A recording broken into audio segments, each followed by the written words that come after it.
Мөлдір Мұқанова Instagram парақшасына видео саламын деп басы дауға қалды, ұятқа қалды. Ондағы сообщениені оқысаңыздар, өздеріңіз түсінесіздер. Киімді шешпестен бізде заново деген жоқ, бізде шынайыва деген бар. Шынайыва. Нағылысы. Ну как так? Можно. Құрсын. Қарасы. Номерге осылай гүл қалдырып бітті. Еще салмақты гүл жүріп тұрмын, я?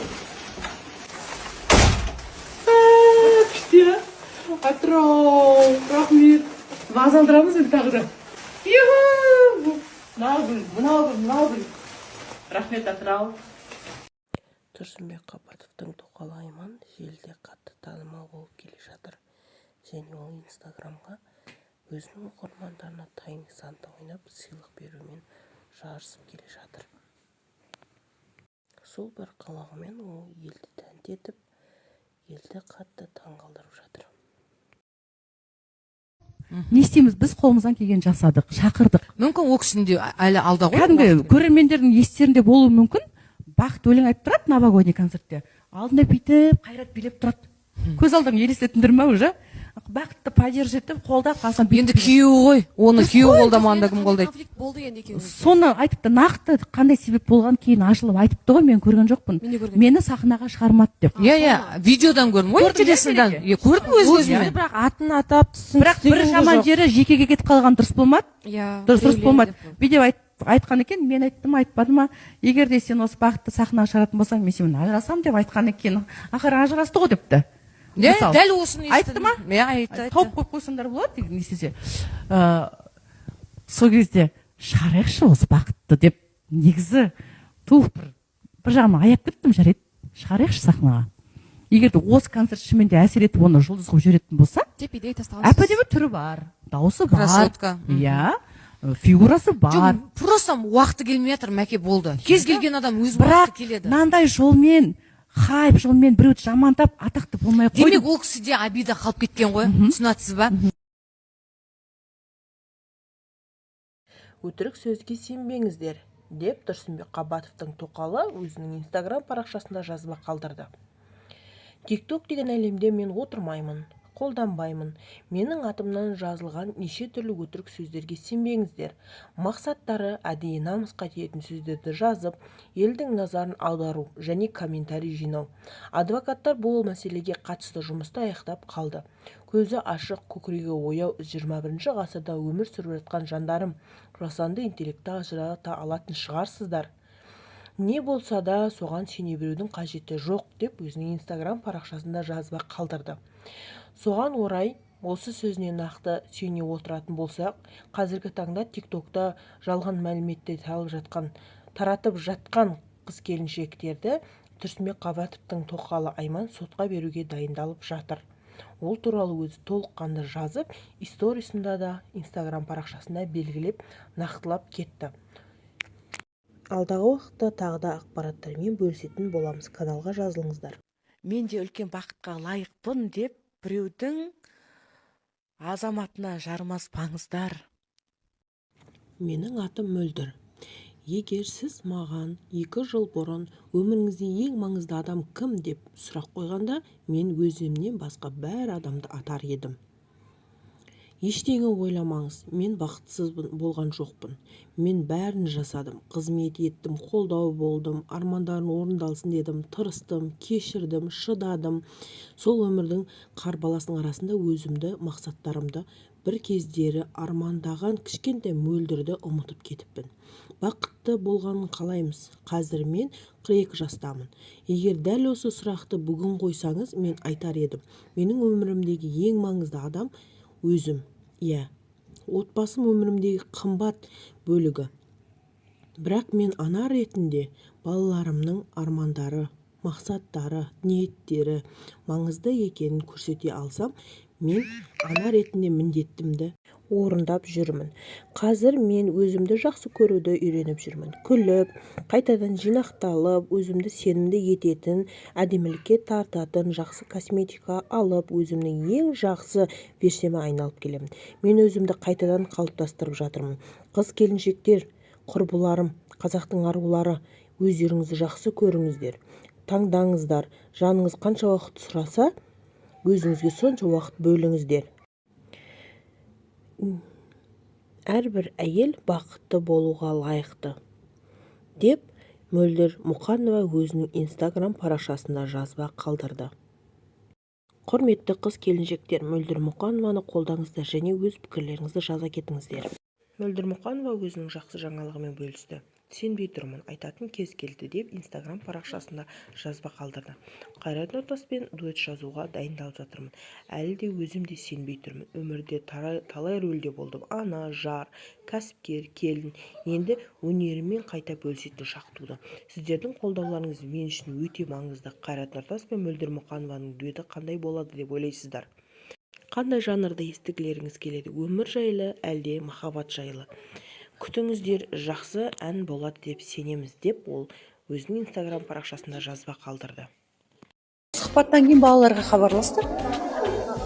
Балалармен сөйлесті, әдемі енді басқа елде оқып жатыр, сөйтіп қызына әдемі саған рахмет деп айтқан екен. Папа сен жүрек елжіреп, кішкене дауыс дірілдеп тұрған екен. Әдемі папа не үшін рахмет айтып жатсыз? Сіз менің папа әкемсіз ғой, папамсыз ғой. Мен де сізді сағындым, сізге рахмет хабарласқаныңызға деп жауап берді. Басында енді жүрегі өте кең адам ғой негізі. Уақытша қателік. Енді дәл сол уақытта енді өзін айттың ғой, телефондары блокқа кеткен деп. Ол сәтте мен өзінің қасында болмағаннан кейін Тұрсынбек өзі блоктады ма, әлде қасындағы адамдар блоктады ма, біз білмейміз ғой. Сондықтан айтып жатырмын ғой, мен тек факт айтам, қанша уақыт біз хабарласпай қалғандықтан жазбаларымызға жауап барған жоқ. Бірақ галочка дейді ғой, сондай ғана барып тұрды. Телефон звонок қоңырауымыз бармады, байланысқа шыға алмай қалдық, қиналып кеттік, сағындық, жыладық.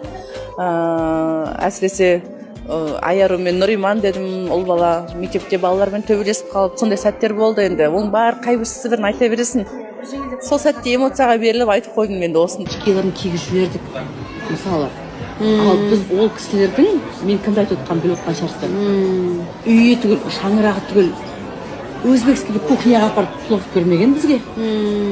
Тұрсынбек Қабатов деген әйгілі адам ауылына Алматыға барып тұрған уақытта мен сыйламай қойсын, Тұрсынбек Қабатов сыйлау керек. Себебі Тұрсынбек оның күйеуіне жұмыс берді, атын шығарды. Ол күйеуі сол тапқан табысын үйіне апарды. Оны жаңағы сөйлеп отқан әйел соның нанын жеді. Ол нанды бала шағасы жеді. Сонда қайтарымы осы сөз болғаны ма, сол жеген тағамдарын арам болып кетті ғой. Арамынан кетті ғой.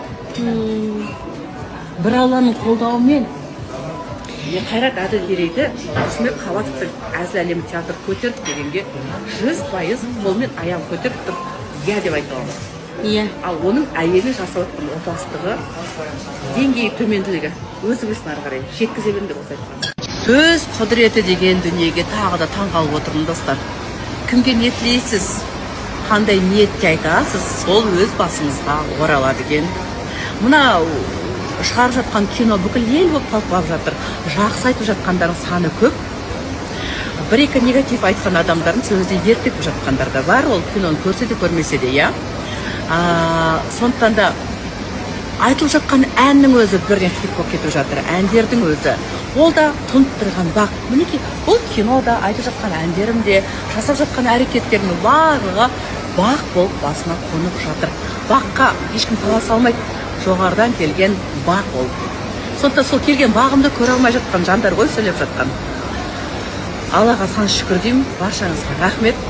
Жаңағы әнді тағы тыңдап өтіңіздерші. Өте әдемі айтылған сөздер, әдемі тілектер. Бәріне тілекшімін, бәрі жақсы болсын. Очкиларын кигізіп жібердік мысалы. Ал біз ол кісілердің, мен кімді айтып отқанын біліп отқан шығарсыздар. Үйі түгіл, шаңырағы түгіл, өзбекский кухняға апарып плов бермеген бізге. Тұрсынбек Қабатов деген әйгілі адам ауылына Алматыға барып тұрған уақытта мен сыйламай қойсын, Тұрсынбек Қабатов сыйлау керек. Себебі Тұрсынбек оның күйеуіне жұмыс берді, атын шығарды. Ол күйеуі сол тапқан табысын үйіне апарды. Оны жаңағы сөйлеп отқан әйел соның нанын жеді. Ол нанды бала шағасы жеді. сонда қайтарымы сөз болғаны ма, сол жеген тағамдарын арам болып кетті ғой. Арамынан кетті ғой. Бір Алланың қолдауымен мен Қайрат Әділгерейді Тұрсынбек Қабатовтың әзіл әлемі театр көтерді дегенге 100% қолмен аяғын көтеріп тұрып иә деп айта аламын. Иә. Ал оның әйелі жасап жатқан опасыздығы, деңгейі төменділігі өзі білсін ары қарай жеткізе беріңдер осы айтқанды. Төз құдіреті деген дүниеге тағы да таңғалып отырмын достар. Кімге ниет тілейсіз, қандай ниетте айтасыз, сол өз басыңызға оралады екен. Мына шығарып жатқан кино бүкіл ел болып талқылап жатыр.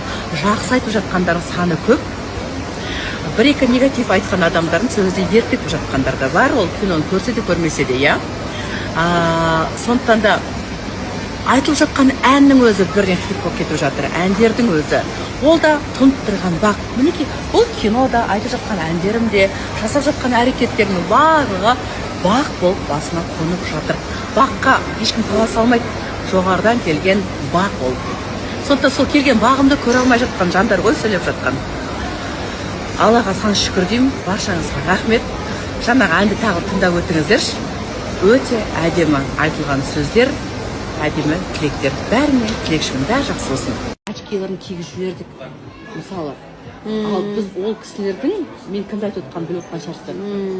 Үйі түгіл, шаңырағы түгіл, өзбекский кухняға апарып плов көрмеген бізге. Тұрсынбек Қабатов деген әйгілі адам ауылына Алматыға барып тұрған уақытта мен сыйламай қойсын, Тұрсынбек Қабатов сыйлау керек. Себебі Тұрсынбек оның күйеуіне жұмыс берді, атын шығарды. Ол күйеуі сол тапқан табысын үйіне апарды. Оны жаңағы сөйлеп отқан әйел сол нанын жеді. Ол тамағанды бала шағасы жеді. Сонда қайтарымы сөз болғаны ма, сол жеген тағамдарын арам болып кетті ғой. Арамынан кетті ғой. Бір Алланың қолдауымен мен Қайрат Әділгерейді Тұрсынбек Қабатовтың әзіл әлемі театр көтерді дегенге 100% қолмен аяғын көтеріп тұрып иә деп айта аламын.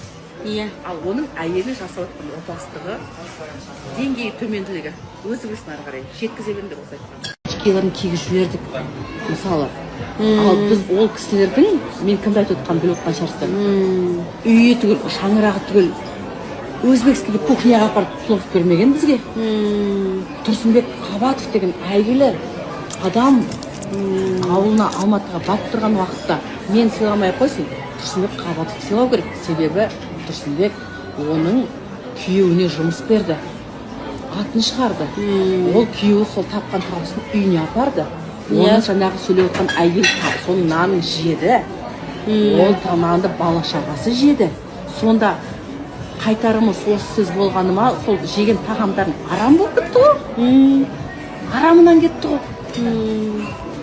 Бір Алланың қолдауымен мен Қайрат Әділгерейді Тұрсынбек Қабатовтың әзіл әлемі театр көтерді дегенге 100% қолмен аяғын көтеріп тұрып иә деп айта аламын. Иә. Ал оның әйелі жасап жатқан опасыздығы, деңгейі төменділігі өзі білсін ары қарай жеткізе беріңдер осы айтқанды.